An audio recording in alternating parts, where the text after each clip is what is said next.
Find other great podcasts like this one at podmoth.network.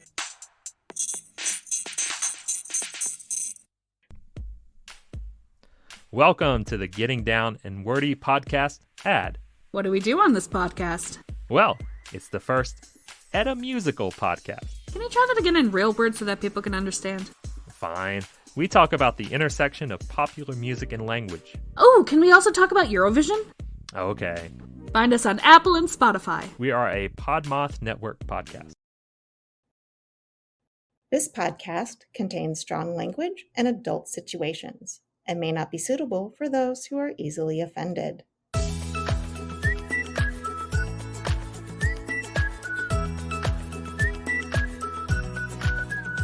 Welcome, fuckers. I'm Kay. And I'm Jay. And you're listening to the Fuck My Work Life podcast, where the work stories are real, the laughs are large, and most of us can agree, work sucks. So let's clock out and tune in. All right, everybody, we are here with Janine from the Identity podcast.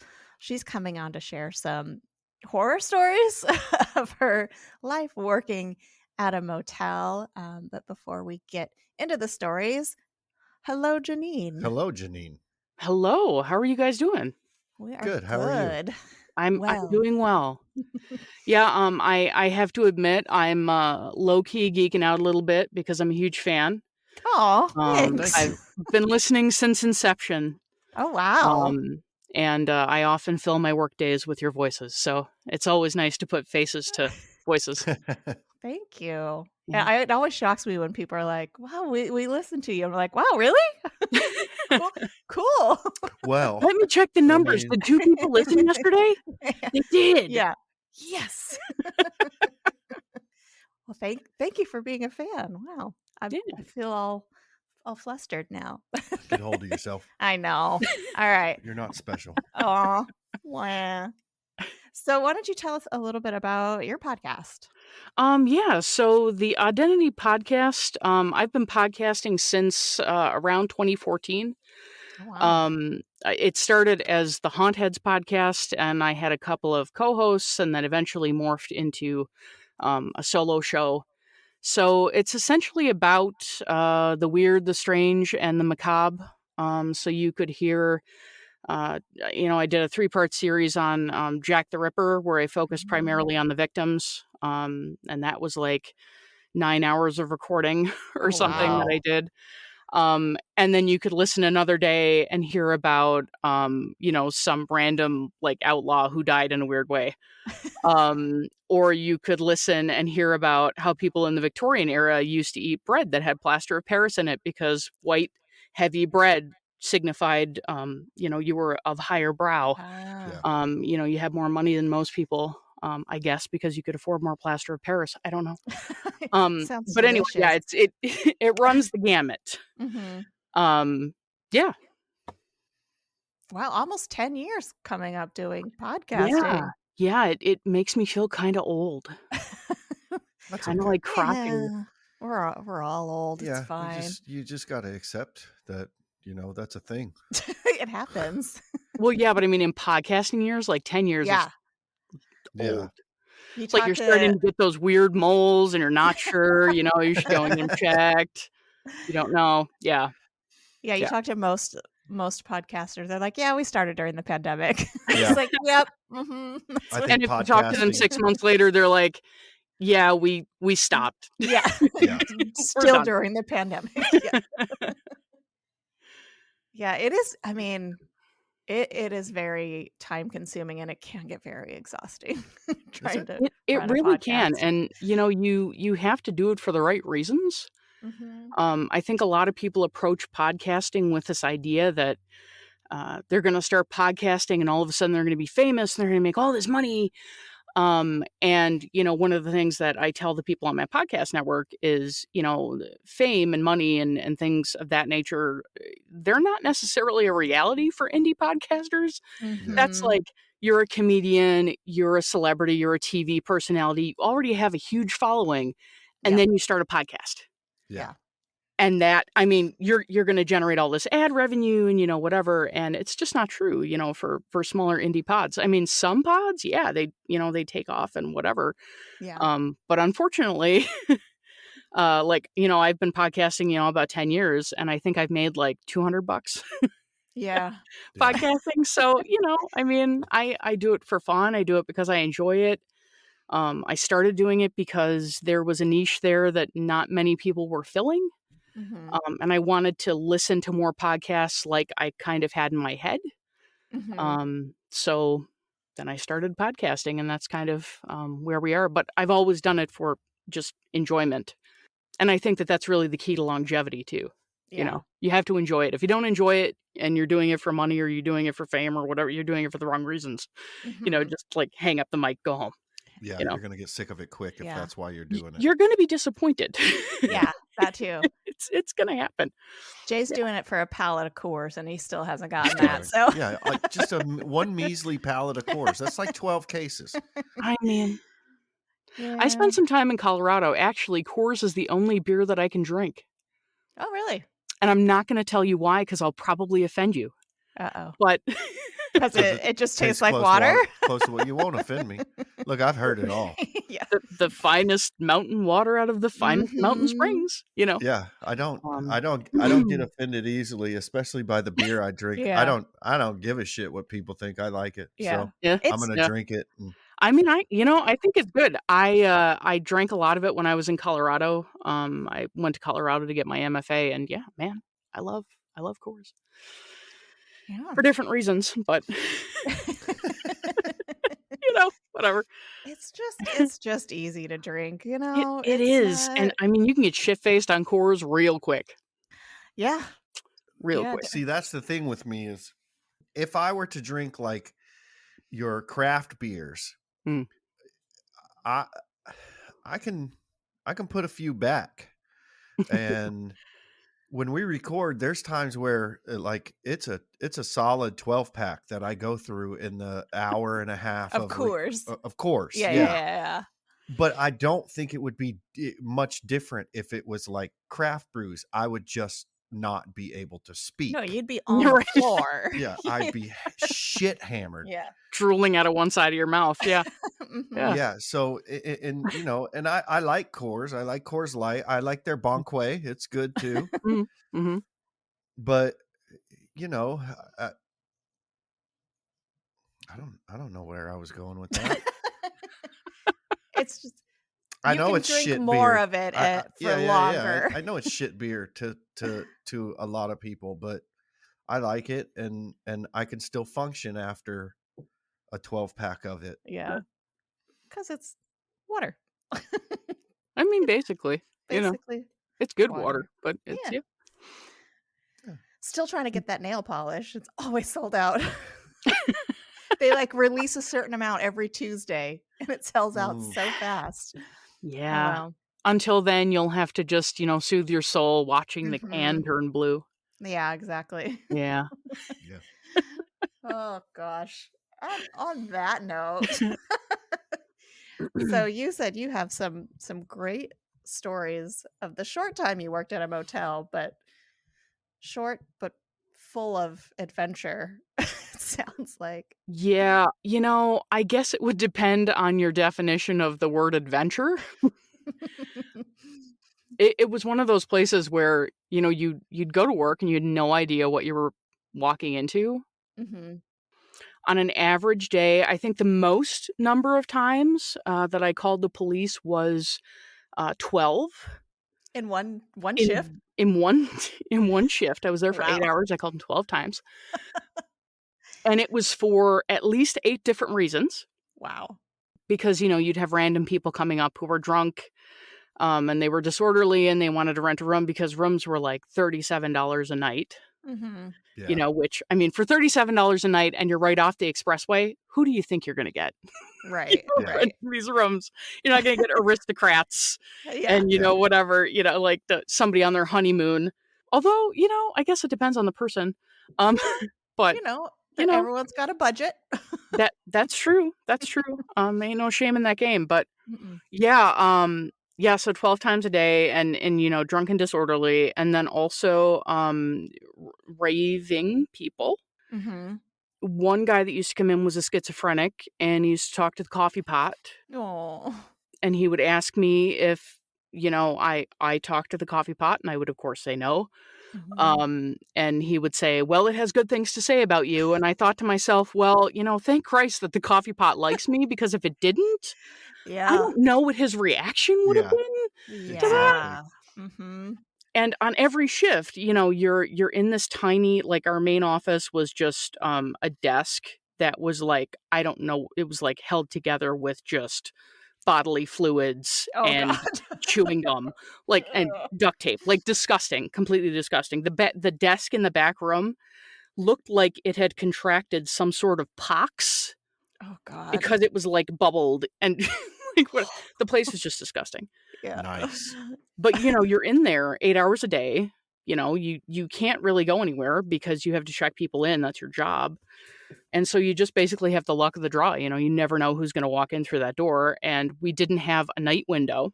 A lot of those kind of seedy, quote unquote, air quotes, seedy motels have night windows so that you can deal with people through the window. And there's like plexiglass there, Yeah. and you can Yeah. take their ID and take their money, and it's, it's all good. It's kosher. Yeah.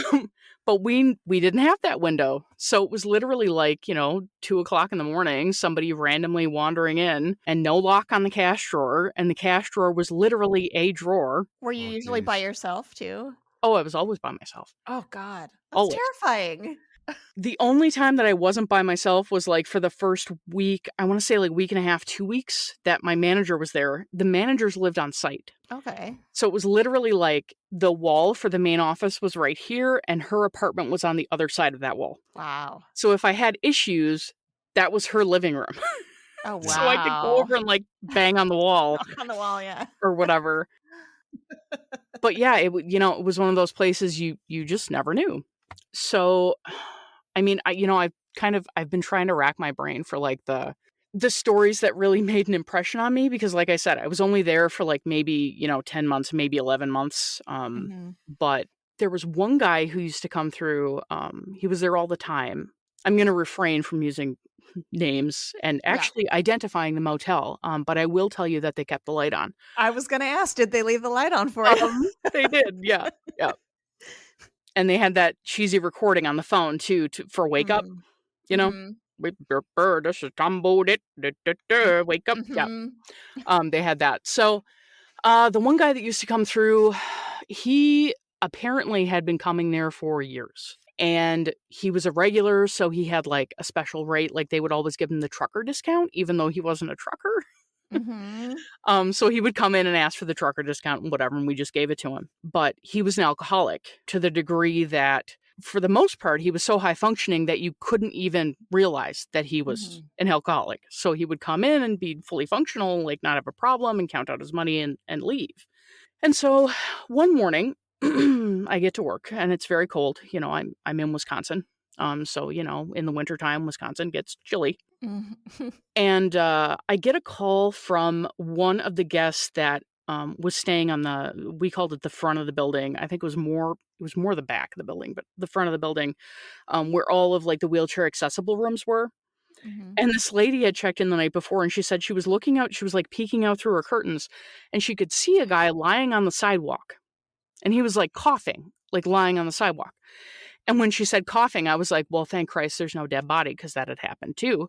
Oh, God. But so she's like, yeah, you should really send somebody out there to check that out. And I was like, somebody, okay, that's going to be me. Fun. So let's go check this out. And so I get my coat on, I get my boots on, and I lock the office, and I walk around the front, and I see it's this regular guy, who always comes in asking for the trucker discount. And I'm like, I don't even know what to do. He was like 400 pounds. Just this huge guy, and he had tried to get his sweatshirt off and could not.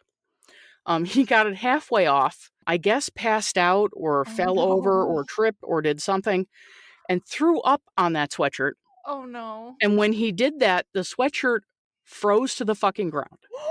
Nice. No. I can't make this shit up. I can't make it up. No. So he's frozen to the ground with all of his little, chunks and his beer and whatever the hell else he was drinking. So I'm like, I don't even know what to do. So I'm, asking him, are you okay? Are you okay? Whatever. And he seems, with it. And he's still coughing, but I mean, it's freezing outside. This has happened before. Just get a cup of coffee and pour it on the puke, and I'll be fine. This isn't the first time. I know you're new here. Well, you just told the ending to my story. Oh no! Oh, look at that. It was not coffee, although we frequently had pretty decent coffee. I actually had to go into the office and get a bucket. Like we had like slightly larger ice buckets, and fill that up with warm water and go out and Free him from his sidewalk prison. Oh my God! Wow. And that was like 3 months in or 4 months in. So then every time he would come back through, he'd be like all buddy with me. We bonded, man. You saved my life. Bonded over your puke puddle and your frozen ass to the side. I don't get it. So could he not wiggle the rest of the way out of his sweatshirt from the ground? I guess when you get to a certain level of inebriation, you just don't have the, and it was kind of dark out there. Like the place was pretty seedy, so we had like really shitty lights and like whatever. So, I mean, maybe he couldn't see where he was and he was just like, whatever. But he was there really early in the morning until the sun started to come up.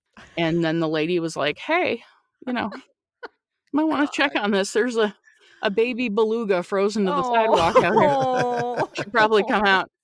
Check that out. Yeah, so that was one kind of fun instance. And I'll save the really crazy one for last. Okay, I'm excited. This one is not even the craziest one that ever happened there. So I think it was a Thursday, and I was doing the due outs, which is basically, you go through the system, you see who's due to check out. And if they haven't paid yet, you have to call them. A lot of people were really bad about that because, again, it was a really cheap motel. So people, didn't want to shell out because they probably didn't have the money in the first place. Yeah. They just wanted to see how far they could push it, which was probably another day that I called the police like 6 times. But yeah, so, it's like midday. I'm, doing the due outs, and my boss says, you have to call this one because this one, hasn't paid yet. And it's afternoon. And so I called him and he was like, oh, yeah, no problem. So he checked in like 2 days before with this huge husky. It was the biggest dog I have ever seen that was a husky. I don't know if it was like mixed with something else, but it was this big white dog. And he checked in and he paid for like 2 days or whatever. And he brought the dog up to the room and he came back down and he asked me for an iron and, was it an iron and towels, hand towels, because he said he was going to make some taquitos. Okay. I don't know. I mean, maybe you wet the towel and you put it over the iron and that's how it, like, I don't, the mechanics are lost on me, but that's what he said he was going to do. So he came down, he picked that stuff up and he left again. So then, when I come back, he's on the due out list. And I call him, there's no answer. And so after a while, he comes down, he's like, yeah, whatever, I'm really sorry. And he's a little strange, like a little like wavy, like tipsy. And I was like, okay, whatever. He was like, drunk or something. And, it's fine. Just another day ending in Y for me, right? Like, who cares? So he pays his money and he leaves. Then a little while later, the police show up. It's like a couple hours later. And the police are like, so the guy that was staying in this room, we're just letting you know that he's going to stay another night. We're going to take him to a treatment facility. And I thought, why in the world would this police officer, I mean, aside from the fact that like they all knew me and I knew them and like we would carry on and like whatever, because they were there all the fucking time. Yeah. So, we were good friends. Why would they be telling me this? And so after a while, he, the cop leaves and then the guy marches up to the front desk and he was wearing a bathrobe. And this is in like March, in Wisconsin. He's wearing a bathrobe and it's like one of those like really thin bathrobes that like isn't really even a bathrobe. Like it's so threadbare that it's not even really clothes. Yeah. And you can see right through it. Oh God. And he's not wearing anything underneath. Oh So no. that was fun. So he's standing there in the lobby, and I look at his face, and his face looks like if you like mashed up like raw hamburger and Oh put like a God. bunch of fingerprints in it. Oh That's what his no. face looked like. Oh no. Why? So now I have to hear the whole story about this, right? Because I make $9.50 an hour. So now I'm everybody's barber and everybody's fucking, like bartender and Mhm. hair, whatever. And so he's like, yeah, I'm gonna re-up another night. And he's like bleeding out of his mouth and he's like missing his teeth are all jacked up. I'm like, what the fuck happened? So they lead him out of the lobby and the cop says, yeah, so he's gonna stay another night. And I said, can you tell me like anything about what just happened? Like what Yeah. did I just experience? What was the cause of this apparition that I just experienced? Yeah. And he said, well, as far as we can tell, he did heroin in his room Oh God. and he overdosed. And he took his dog for a walk. And he took his dog for a walk over, there was like a restaurant next door. He takes his dog for a walk behind the restaurant and literally fucking face plants into the ground, Oh God. like into the asphalt, like oh solid, God. laid out. And so somebody who was enjoying their food at the restaurant that had this beautiful view of the back parking lot was like, is there a fly in my soup? There's a dead guy Oh. in the parking lot out there. Somebody should probably check that out. And so they call the police and the police come and they gave him, I guess, a shot of adrenaline or whatever that is. Mhm, mhm. And he was dead, Whoa. but they revived him. Oh my God. So he was literally dead man walking in the lobby with his face like mashed up raw hamburger. And he's going to stay another night. And I said, no, he's fucking not. No. Where's his fucking dog? Yeah, where's the He's not. dog? The dog was in the cruiser. Okay, good. Yes. Yeah, I know. Everybody always asks me, well, what about the dog? There's like a website, isn't there? What happens to the dog? Does the dog die Is there? or I something don't- in horror movies? I think the kind of dog you're thinking of is an Alaskan Malamute. Is it? It was huge. Yes, because Alaskan Malamutes look just like Huskies, but They're they gigantic. are gigantic. Yeah, it was the biggest. I mean, I've seen Great Danes, like full-size Great Danes, and this Yeah. dog put a Great Dane to shame. Like, Oh it's a wow. huge freaking dog. Well, that might have just been a wolf. Yeah.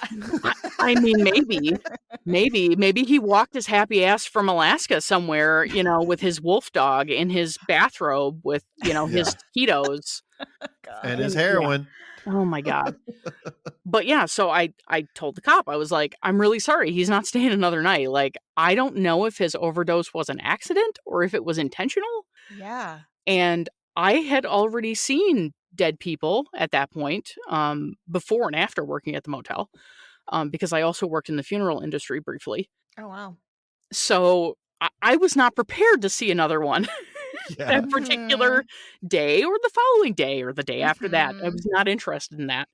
And the guy was like, okay, well, I mean, if he's not going to stay another night, like we don't, we're going to have to take him to holding. I was like, I don't care where you take him. Yeah, just not here. Like, Yeah. he's not my brother or something. Mhm. Like, Maybe that's where away. he should be. Yeah. Instead Oh of my God. instead of my motel being holding Yeah. for Yeah, you. right.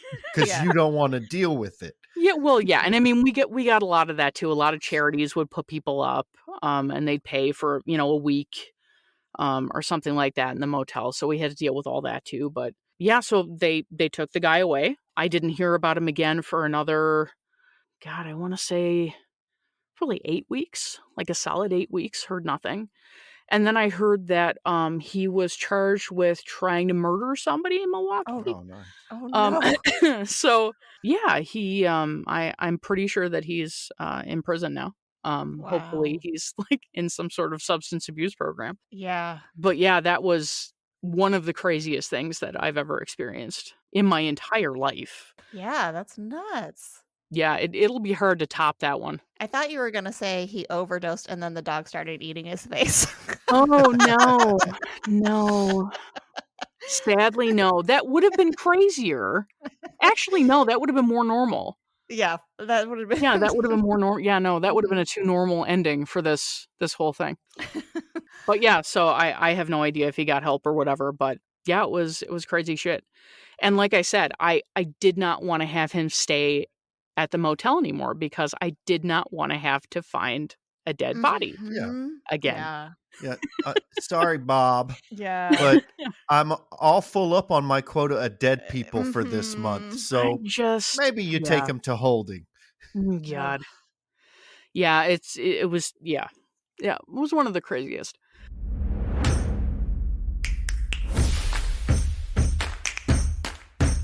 In a world, there was one podcast that made all others look like silly little part-time, half-baked ideas that should have been thrown in the trash can after being written down.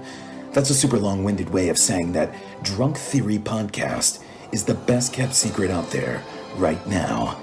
They're a bunch of idiots talking about conspiracy theories, and when these four come together, they have the capability to solve just about any question coming their way. But keep in mind, they're idiots, so sometimes they won't have the answer. But we guarantee you'll end up laughing so hard you cry or urinate in your pants. I don't make the rules here. So let Matthew, Kara, Kelly, and Ryan give you everything you never know you needed, and more.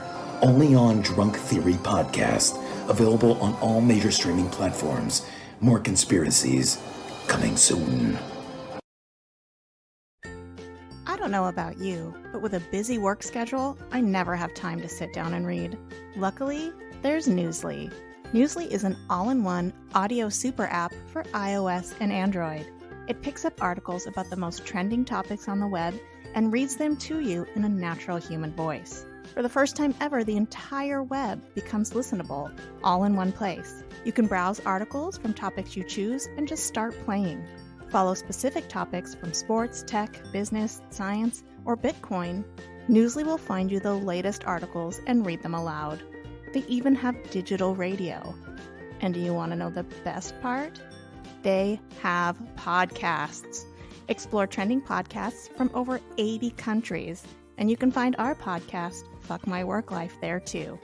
Download and try Newsly for free by visiting www.newsly.me or clicking on the link in our show notes. And be sure to use promo code FWL for a 1-month free premium subscription.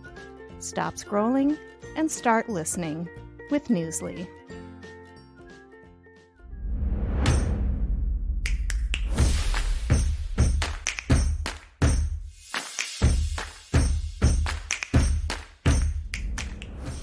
So, the last wonderful tale that I have to share is in the spring of the year. This lady came to the motel. She had a car that was kind of a junker, and you always knew you were in for trouble when you saw that their car was piled up with like everything that they owned. Mm-hmm. That was, for me, that meant that I wouldn't rent rooms to those people because I knew that eventually it would become a problem. And a lot of people they shat on me for that. Mm-hmm. But I'm making like $9.50 an hour, dude. Like I shouldn't have to deal with this shit. Exactly. Yeah. So she came in, she had all of the shit in her car. The person on the shift before me checked her in. And so I came in and the guy was like, yeah, I checked this lady and I probably shouldn't have. Bye, I'm going home. I was like, great. Thanks, dude. Fantastic. Have a good weekend. So she came up periodically and she's asking for, towels and whatever, just random like garbage bags and shit like that. Like, okay, well, this is pretty normal. Maybe it won't be so bad. Maintenance and housekeeping had gone into her room and not seen any issues. So I was happy about that. I was like, that's fine. She's being quiet. We're not seeing like any upset. Or anything. She was a no calls, not here, which was the rule that we had for women who were trying to get away from their husbands. Oh, yeah. Mm-hmm. They were in abusive relationships. And so we'd put no calls, not here on their file. But yeah, so I put her in one of the rooms down the front in one of the better lit areas. I also had a view of that room, which was something that I frequently did because, I like to keep an eye on people who have those notes in their file, just in case. And so yeah, it was like a week or so. Everything was fine. Didn't hear anything from her. And then one day I get a call from a guy who's like 2 or 3 rooms down and like on the other side, who was like, I was just out taking my dog for a walk. And I noticed that the back window of this car is busted out. And I was like, oh, well, that's not, like we can't leave that like that. So I look up the license plate number and ta-da, it's our friend who has been causing no problems thus far. And I was like, okay, I really hope that this is not the beginning of something, but it probably is. So get her on the phone. I say, Mrs. So-and-so, I'm sorry to bother you, but your back window is smashed out. Were you aware of this? And she's like, oh, yeah, I know. I was like, okay. Are you doing anything about that? Or like, we're due to get some rain. I don't know if you like your house is in your car. I don't know if you give a shit. And she was like, oh yeah, it's taken care of. It's taken care of. So I'm like, okay, it's taken care of. So she's called like Safe Light or some shit, and they're going to come and they're going to, it'll be fine. So I go home. I come in the next day, and the guy who's there before me says, just a little note about yesterday. The police came by because the window was busted out of the back of her car, and somebody reported it because they were like, well, there's been like a theft or something. We should really report this. They called it in the police. So the police came there probably for the 12th time that day. And they took a report. It's like the same story, but like slightly different. So they take a report, and he's like, yeah, so I tried to call her. I couldn't get any answer. I don't know what's going on. The police are there now. I'm going home. Bye. Have a nice night. Like I said, it's the same story. It's just, right, slightly different.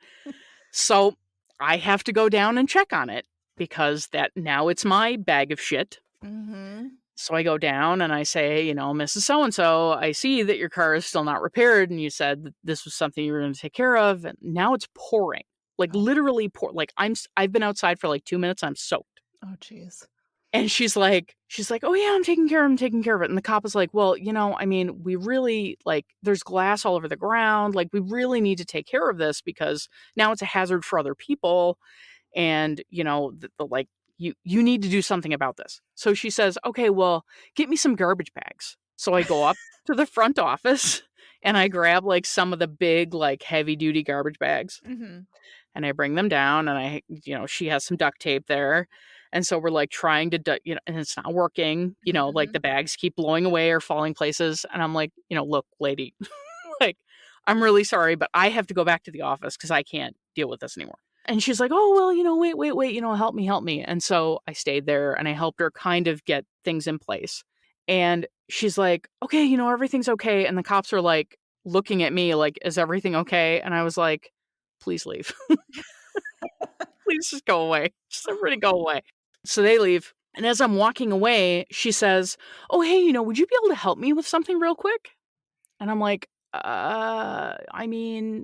yes. And she's like, yeah, so, help me get some of this stuff out of my car and bring it into the room so that, it's not getting rained on, whatever. And I'm like, I feel so bad for this lady because she's on the, no call, not here list. And she's dealing with all that shit. I have no idea what this poor woman has been through. So I'm like, fine. I'm already soaked. Fine. So I start carrying stuff in and I'm carrying stuff in and I'm carrying stuff in. And like an hour goes by and I'm carrying stuff in. And finally she's like, oh yeah, that's fine. She's like, there's just, a couple of more bags that I need your help with. And I'm like, okay. And so she's ahead of me reaching into the back seat to try to get, stuff out. And she grabs this bag and she goes to hand it to me and the smell hits me. Oh, no. And I'm like, I know what that smell is. Dead people. Because I have smelled dead things. Oh, no. And it's a dead thing in a garbage bag that she's trying to hand me. I'm like, I'm not. I was like, can you actually set that down? Like, I don't know what that is, but it might be like evidence. Like, yeah. Is your part of your husband in that bag? Like, I don't fucking know. So she sets the bag down, whatever. And as she's setting it down, it splits. Oh, God. Oh, no. And something comes out of it. And I couldn't really make out what was coming out of it until I kind of like came around the side of the car door. So apparently when she checked in, she had said that she was bringing her dog. Oh, no. And the story doesn't get any better. So she's bringing her dog with her. She's like, the place is pet friendly, right? And the guy who was working the night shift was like, yeah, the place is pet friendly, no problem. What kind of dog is it? And she's like, oh, yeah, it's like a little poodle, like mix, whatever. Okay. So the dog had died 2 weeks prior. Oh, God. And because she is essentially homeless and has been moving, because she's trying to get away from her husband, she's been moving from hotel to motel to hotel to, like periodically changing addresses. She didn't have any time to bury the dog. And this is what she's telling me. She didn't have time. And she's weeping and whatever. And at this point, I'm just like, I don't even know what to say. I don't know what to do. Do I call the police again? What are the police going to do? Like, she's just no idea. Mm-hmm. And so finally, the one of the interim managers, they had problems keeping managers there. Surprise, surprise. Yeah, shocker. And more common sense than me, clearly. They came out with a shovel and got the carcass up off the ground and put it in trash bags and whatever. And I guess her husband paid to have the animal taken care of eventually. I don't know how soon it happened because we put it in bags. And honestly, I don't know what she did with it. Oh, God. From there. I don't know if went back in the room or went back in the car, what happened. No. But after she checked out, that room needed a severe deep clean. Yeah. Because it was awful. Oh, God. I feel so bad for her and the dog. I mean, Can you just imagine the mental state you have to be in that you're just keeping your dead dog in a plastic bag in your car? Yeah. Well, you think about the life that she was kind of living before that. Mm-hmm. And maybe the dog provided some sort of comfort for her. Yeah. And she just couldn't bear to part with the dog. But yeah, I mean, there was a lot of people that checked in that were dealing with, not only homelessness, but also just kind of severe mental illness. Mm-hmm. Yeah. And, you could tell when those people checked in that they were fighting through something. Yeah. But it was one of those jobs where, like I said, you didn't from day to day, you didn't, and it wasn't every day, I was only there 11 months, but it seems like it's every day, but it was, it was rarely, every day that something weird or something, gross would happen. But yeah, I mean, I'm writing a book about it now. Oh, nice. So that's fine. But yeah. What was the final straw that made you quit? Oh, actually, that's really funny. The final straw that made me quit was one of the interim managers that they had actually reported me to the head of the company in that region because he said that I had a bad attitude. Oh, jeez. And so I had to sit through what was essentially an interrogation in one of the hotel rooms. Oh, because they didn't have a conference center or anything. Yeah. And the back office was exactly the size of a tuna can. So there was nowhere to sit. So he literally rented out a room and was like, yeah, come in, sit down. I have to tell you what a terrible employee you are. And I was like, I have been here for 11 months and I have seen some shit and you have not seen the shit that I have seen. And you're going to sit across from me and tell me that I have a bad attitude. I was like, okay, you know what? Yep. Shook the man's hand, walked out. It's like, peace out. That's fine. Wow. That's fine. You can have it. Did every manager live on site?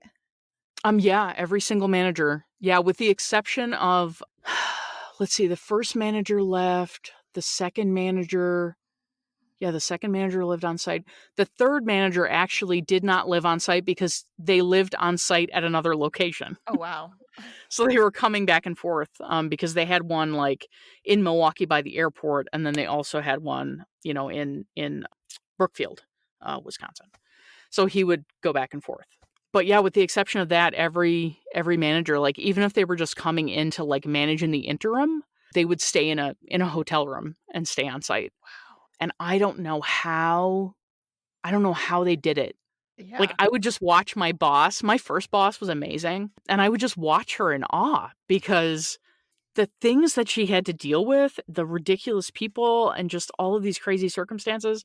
And it was just water off a duck's back, man. She just didn't give a shit. She was like, that's fine. It's a day ending in Y. Welcome to the motel, Yeah. and all, whatever. It's fine. And then she'd look at me and be like, yeah, you have some white on your shoes. They need to be all black. I was like, we have so many other important things to do and deal with and this shit. Wow. But yeah, she was amazing. The next round of managers, not so much, but she was good. How did you last 11 months? I the first time something crazy happened, I'd be like, I'm out. I've always been that kind of, I don't want to say that I'm the kind of person that just seeks out drama, but I'm the kind of person that seeks out strangeness and like natural strangeness, because, for myself, I consider myself to be quite odd and quite strange. I have a large collection of taxidermy and wet specimens and, whatever. I collect weird shit. And I've always been that kind of weird, odd person that never really fit into any, box or mold. Yeah. And I think I'm always looking for those positions where, Yeah. there is no mold. Yeah.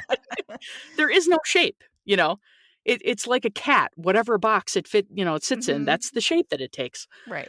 Because cats are liquid. But yeah, it's, I've always kind of sought out those kind of weird, odd places. I mean, the reason why I got involved in the funeral industry was because in high school, I pipped off one day and decided to go see a movie.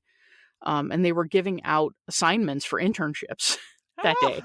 So people got to go to like the radio station and like whatever, and did like all these cool jobs.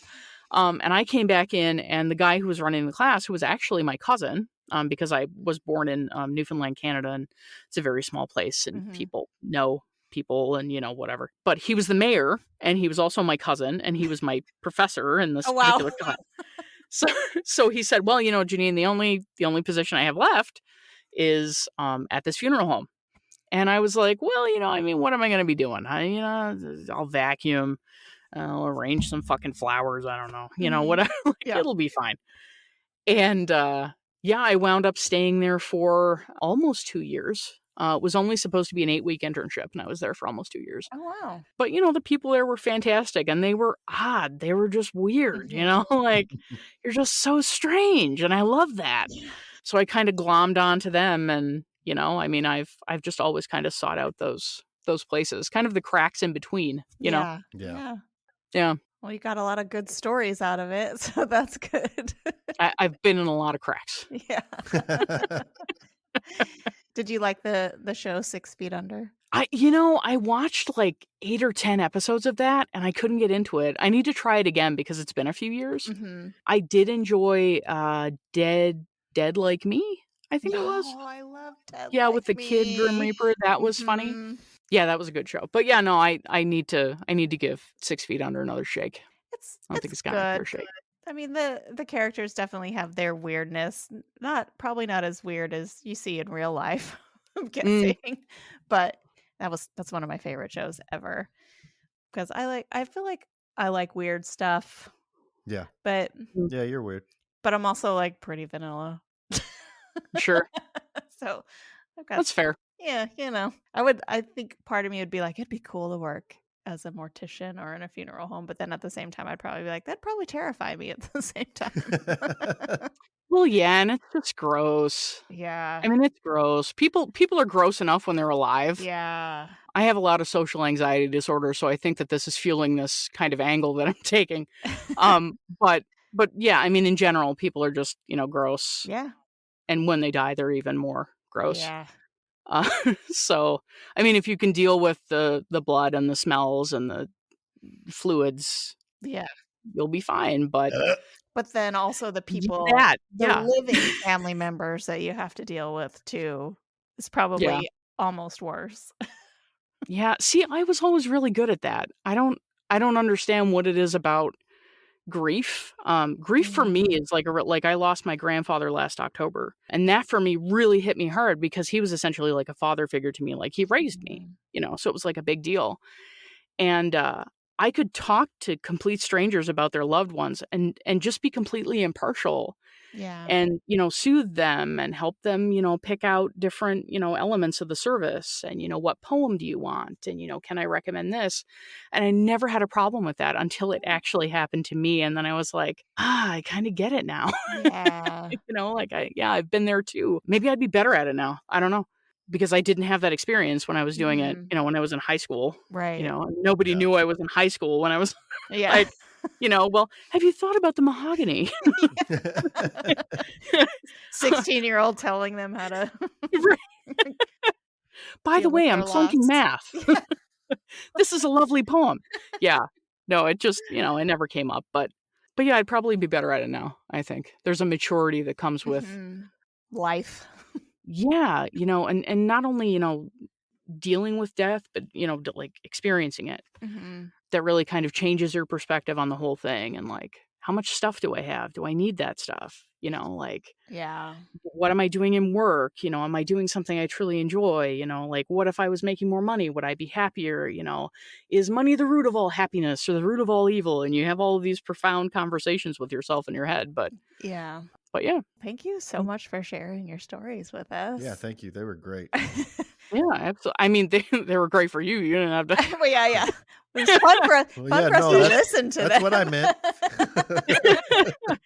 You just had to listen. You didn't have to scrape broken puke up off the sidewalk. No.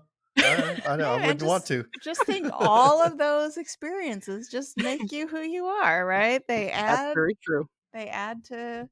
That is very true. Hey, look, the next time someone finds someone frozen to the sidewalk from their own puke, They're gonna know how to deal with it. they're going to know how to deal with it. I mean, honestly, I am nothing but a how-to. A living, breathing how-to. Yeah. That's a good way to be. Well, everybody go check out Janine's podcast, Identity, where she talks about the weird and strange and Macabre, all that fun stuff. Thank you so much for joining us. And we'll put in our show notes where to find the show. Yeah, awesome. Thank you so much for having me on. Again, you guys have such an awesome show, and thank you so much for doing it. Oh, thank you. For putting it out there. Until I started listening to you guys, I didn't really hear anything that was similar. The most similar was Let's Not Meet. Oh, I haven't heard of that one. Which is like, it's like people meet creepy people and bad things happen. Oh, God. And people write stories and send them in. It's like a whole Reddit thread too, like Let's Not Meet on Reddit. But yeah, it's I think that you're doing a real service to allow people to unload, evacuate all of their ills, if you will, in podcast form. So thank you for that. Oh, well, you're welcome. I'm glad we could provide some relief to some people. Yeah. And it's a relief for us too, I think. It is. Yeah. For everyone who listens who's had to work a shit job in their life, We've all been there. For sure. All right, everybody. Thank you for listening. And thanks again, Janine. Bye, fuckers. Bye, fuckers. Thank you for listening to the Fuck My Work Life podcast. If you enjoy the show, please consider leaving us a 5-star review on your favorite podcast platform. You can support the show by telling your friends or joining our Patreon. We also have some sweet Fuck My Work Life merch available over at Teespring. All links can be found in the show notes. Send your workplace stories to fmwlpod@gmail.com or leave us a voicemail at 310-818-3273. Be sure to follow us on all the socials at FMWL And remember to support indie podcasts. They work hard to bring you a variety of amazing content. Until next week, bye fuckers.